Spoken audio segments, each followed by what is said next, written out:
Bismillahirrahmanirrahim. Assalamualaikum warahmatullahi wabarakatuh. Bismillah, alhamdulillah, assalatu wassalamu ala asyrafil anbiya'i wal mursalin Sayyidina wa maulana Muhammadin wa ala alihi wa sahbihi ajma'in, amma ba'du. Pada kesempatan kali ini kami akan mempresentasikan makalah yang berjudul Asalib Ta'lim Maharah Istima' pada mata kuliah Metode Pengajaran Bahasa Arab. Sebelumnya, saya akan memperkenalkan anggota kelompok kami terlebih dahulu. Saya Rahma sebagai moderator. Saya Masari, pemateri pertama. Saya Zahra Tunisa, pemateri kedua. Saya Rabiatul Adawiyah sebagai pemateri ketiga.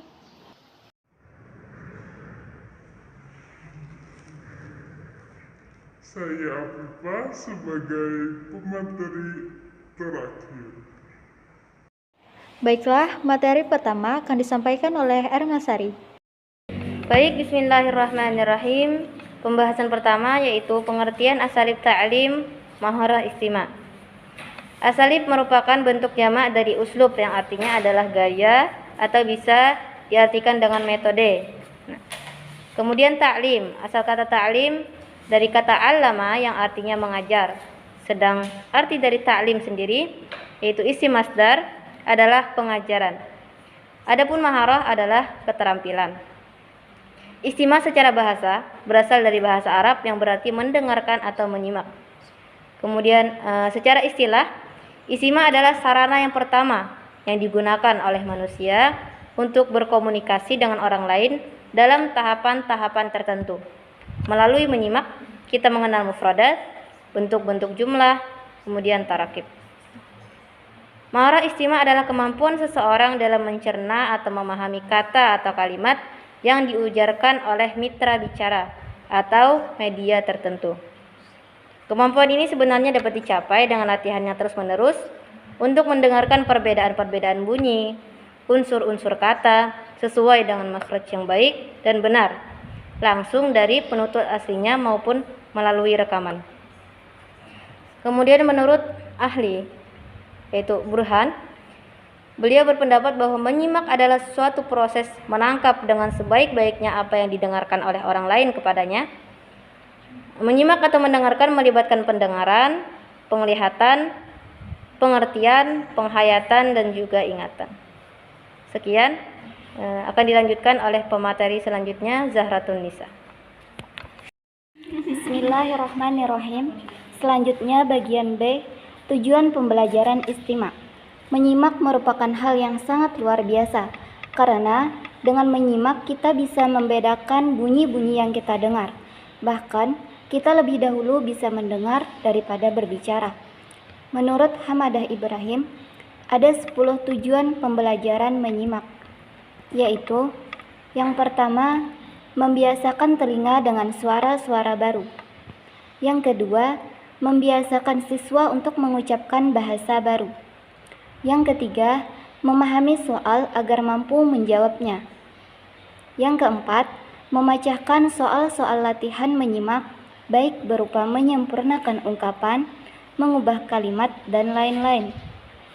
Yang kelima, memahami teks yang diperdengarkan secara rinci, kemudian menjawab soal tentang teks itu. Yang keenam, memahami pokok-pokok pikiran yang ada dalam teks yang diperdengarkan, kemudian meringkasnya. Yang ketujuh, menelusuri bagian-bagian penting dari teks yang diperdengarkan, kemudian menyusunnya kembali dalam bentuk tulisan. Yang kedelapan, mengambil poin-poin penting yang bisa membantu untuk mempresentasikan topik yang berkaitan dengan teks yang diperdengarkan. Yang kesembilan, satu permulaan untuk mendiskusikan sebuah tema. Yang kesepuluh, mengulang materi-materi yang telah diajarkan.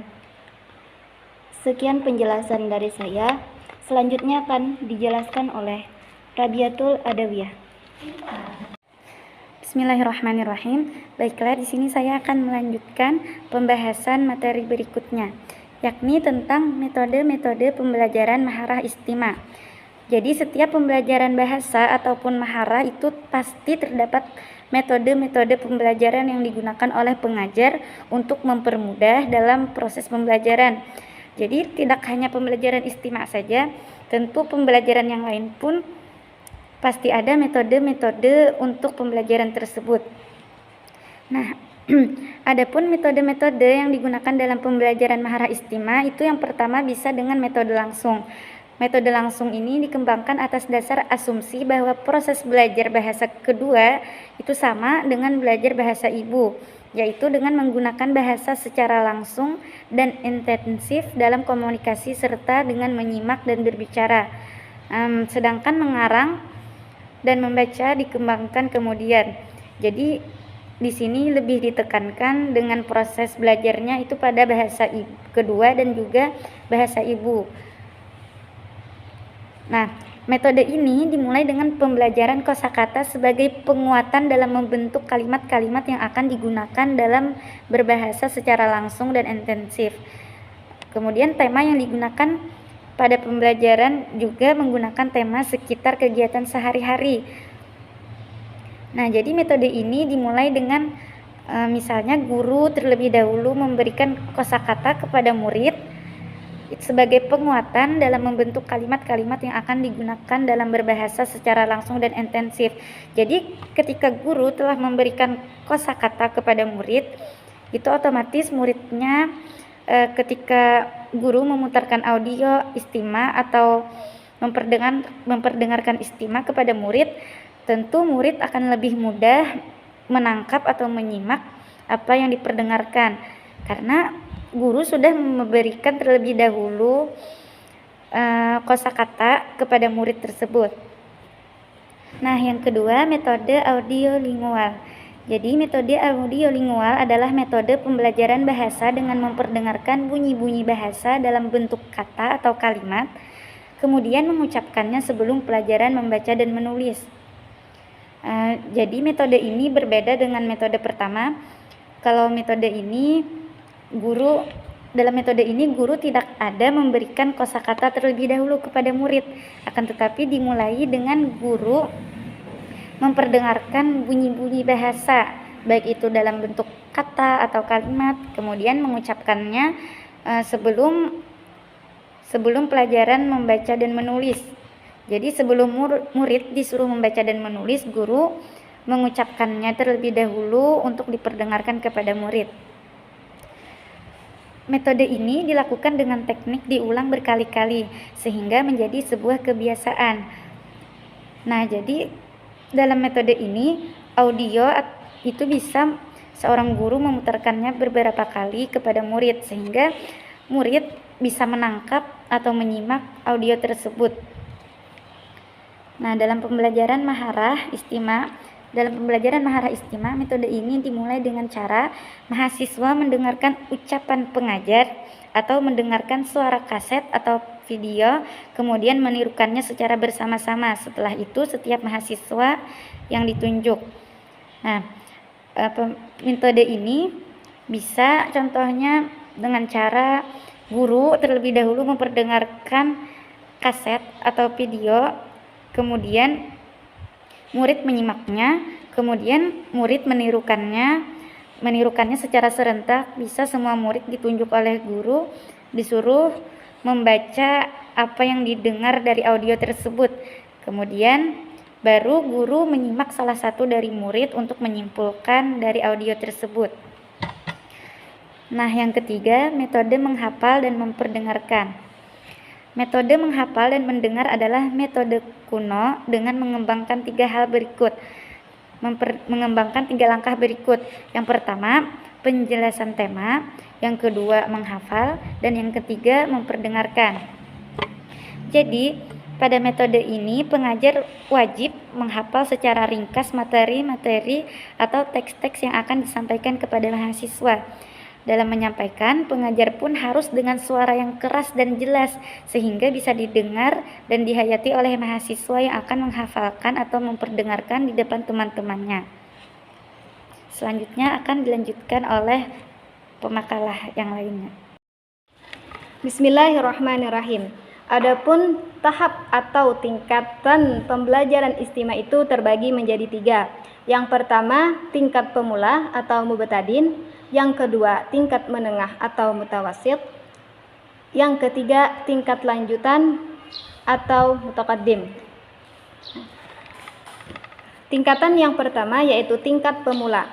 Pada tingkatan ini, para pelajar diajak untuk memahami pembicaraan sederhana yang dilontarkan oleh guru tanpa respon lisan, tetapi dengan perbuatan, seperti A. Melakukan perintah secara fisik, B.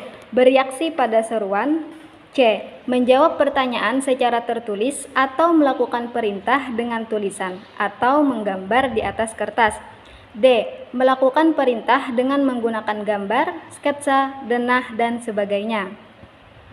Kemudian tingkatan yang kedua yaitu tingkat menengah. Nah, pada tingkatan ini pelajar diberi pertanyaan-pertanyaan secara lisan atau tertulis.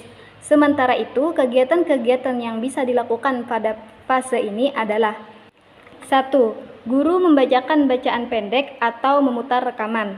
2. Guru memutar rekaman percakapan 2 orang penutur aslinya. 3. Guru memutar rekaman percakapan seseorang, misalnya dalam telepon.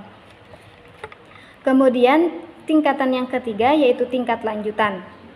Pada tingkat ini, para pelajar diberi pelatihan untuk mendengarkan berita-berita dari radio atau TV. Selain itu, bisa juga dalam menyimak rekaman tentang kegiatan tertentu yang bisa disajikan di laboratorium.